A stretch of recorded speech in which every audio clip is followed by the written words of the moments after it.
Steve, offside kick's okay. Just to talk about the story of this morning, you'll no doubt be aware of that use of silicone on bats and everything. Is there an Australian reaction to that story this morning? Yeah, look, I read it briefly this morning. I haven't really seen too much about it. Obviously, it's nothing. I don't think any of us have done anything with silicone on our bats. We know that we put fiberglass tape on the front, and that's purely for protection of the bat to try and make it last longer. Obviously, a lot of people have their favourite bats and put tape and what have you around them, and that's purely to make our favourite bats last as long as they can. And Michael Clark, I read some quotes from him this morning. He said, look, he's had no such conversations about people trying to sort of cheat the hot spot system. I mean, that's something you back up, is it?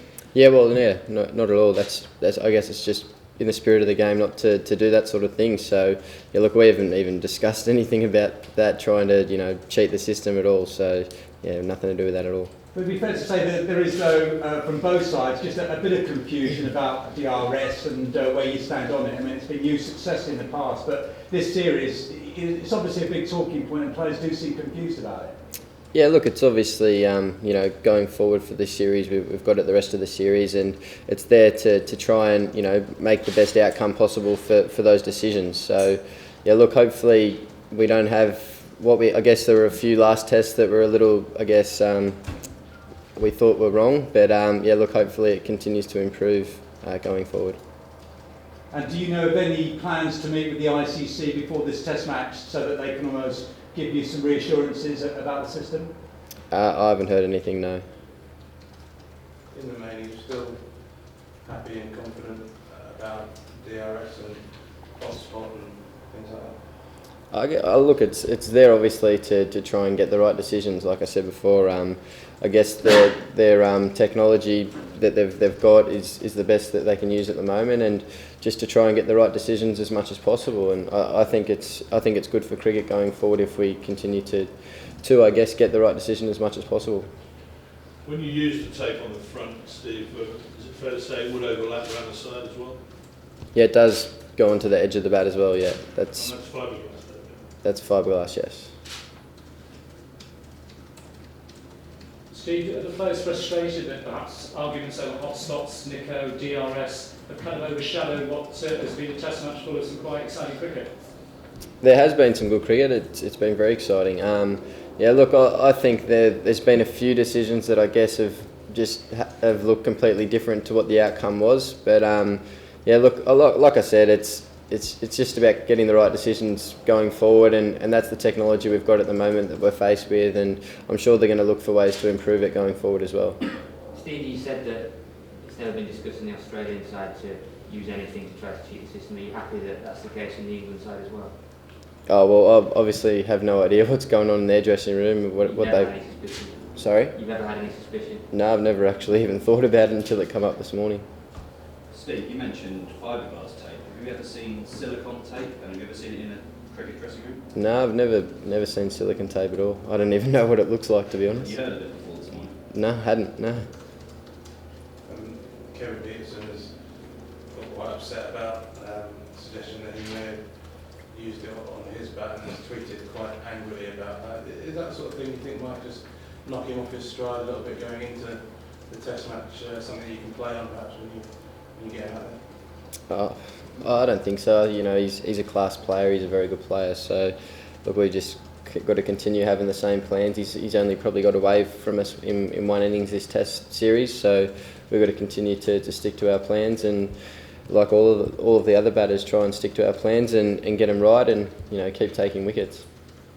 Steve, Shane Warne's in print today saying that England have been behaving sort of arrogantly and smugly. How have you found their behaviour? Oh no, I think it's been a hardly contested series. It always is. The Ashes, it's the biggest stage, I guess, for an Australian English player. So, yeah, look, it's always played hard, but I think played fair at the same time. Look, there's always a little bit of banter and what have you out in the field, but that stays on the field, and we're always working hard to try and win a Test match.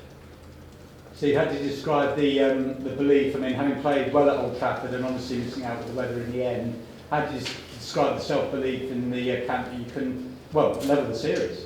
Yeah, that's right. That's our plan going forward. Obviously, we've got to focus on this Test match coming up here. It'll be nice to get a win on the board here. We were obviously disappointed that last day at Old Trafford. We were, clearly probably in a box position and looking to drive the game forward there. So look, that's our sole focus at the moment, to try and win this Test match and obviously level the series when we go to the Oval. Steve, you had a couple of terms in the Australian side. Are you feeling more comfortable, more settled in now? Yeah, I'm feeling much more comfortable now. I think I've found a position that's good for me. I like batting around the 5-6 area. It suits my game. I feel I've changed a few things with my technique, tightened it up a bit, and I'm feeling really good at the crease. So hopefully a big score's not too far away. Do you feel like you need that really big score? You've obviously made a few 50s and kept your place in the side comfortably, but to really establish yourself, do you need that really big score going forward?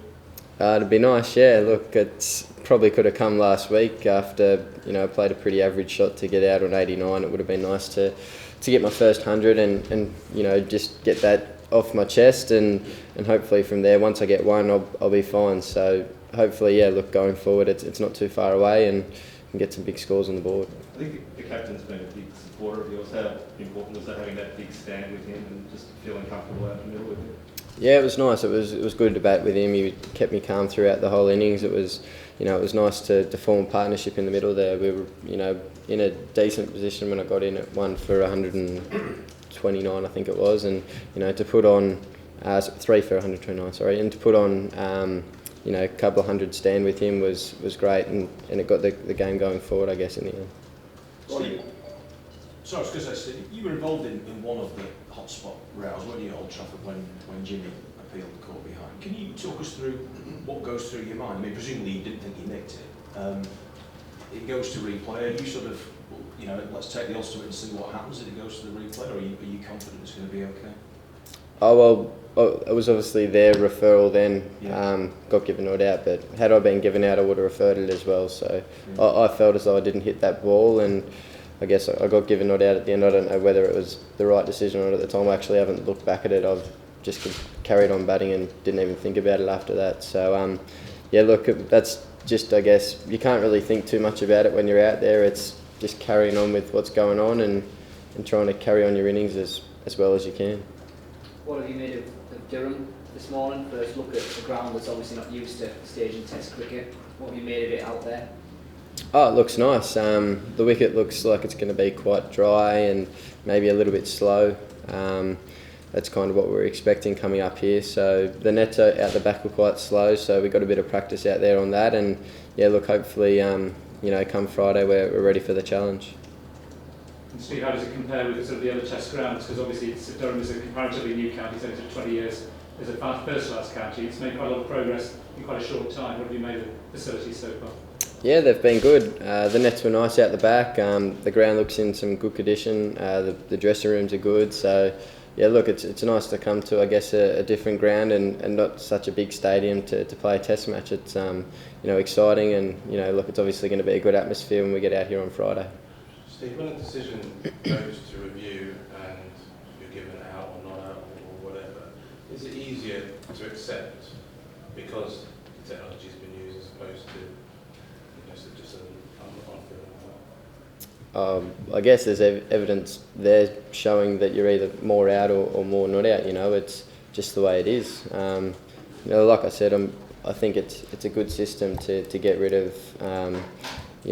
To try and get things as accurate as possible. And like I said, going forward, they're probably going to get better and better with the technology. And look, it's something that I think would be good if it's here to stay, and it keeps continuing to improve to get rid of those bad decisions. So do you think people just need to keep the faith with it a little bit, that some of these teething problems maybe in the early stages will get ironed out, but very much keen for cricket, the ICC and everyone just to keep the faith with technology as it gets better? Yeah, I believe so, yes. Steve, when you were batting the other day, mate, and you got to 89, did you start thinking about the 100? Was it a factor in playing that bad shot? Yeah, I think it might have been. I think I was getting a little bit nervous as I was getting closer to 100. I think going forward I need to put that out of my mind. I think I had a chat with Pup about it afterwards, and he says now that he doesn't even think about 100, he thinks about 150 as his 100. So 100's just a number to him and doesn't even think about it. So you've got to try and put it out of your mind as much as possible and get over the line, and then things get easier from there. So just wondering, do you sort of start specialising more on your batting, knowing that that's where the spots in the team might be, or has that just been part of the evolution of your game? Probably a little bit of both. I've always thought of myself as more of a batter than a bowler. I guess in the last 2 years I've probably started working more on my batting than I have on my bowling. I thought that was the way forward. There were a few blokes that were probably going to retire quite soon, and there were going to be positions opening up. So getting big runs was obviously key to trying to get into the side, and I guess now that I'm in the side, it's trying to get big runs here and trying to cement my spot as much as possible. Because you were a blonde leg spinner, did it take longer to convince everyone else you were a batter than a bowler? Oh, perhaps. Yeah, look, I was at that time I was probably bowling as well as I have done when I first started playing. Obviously played my first 2 tests as a spinner, and I was working pretty hard on that then throughout the back season of our domestic season back home, and I guess it just carried on from there that I continued bowling well, and I guess things have gone a bit backwards with my bowling, and although I still think it's something that I can continue to work on in the future. Do you feel a little bit more confident with your bowling as a part-timer, knowing that it's sort of, you're just going in there, bowl a few over, than when all the pressure's on you to do the work? Yeah, probably, yeah. It's obviously, it's good to have a good spinner in the side who's done well, and to be able to come on, I guess, when we're just sort of trying to take a wicket and have that pressure off me, it's probably a bit easier, yeah. Was it premeditated going after Swan the other day? Last one. Sorry? Was it premeditated on your part going after Swan? In... When you were batting, you gave him the heave-ho a couple of times. I was just wondering whether it was a planned attack specifically on Swan, or whether just it was a ball there to hit and you hit it. No, I think attacking spin's the way I play my best. Are you talking about the ball I got out on? That one probably, but you put him over for a couple of sixes as I recall. I just wondered whether the Australian team did seem to be more aggressive against Swan in that last match. Yeah, well look, that's my game plan going forward against spin. I like to take them on. If the field's up, I find it quite easy to hit it straight over the top probably than on the ground. So it's a good way to try and manipulate the field. They put that man back, and then you can just chip him down the ground for ones. It's a good way to try and manipulate the field and get runs at the same time. So yeah, it's kind of a plan going forward. Yeah.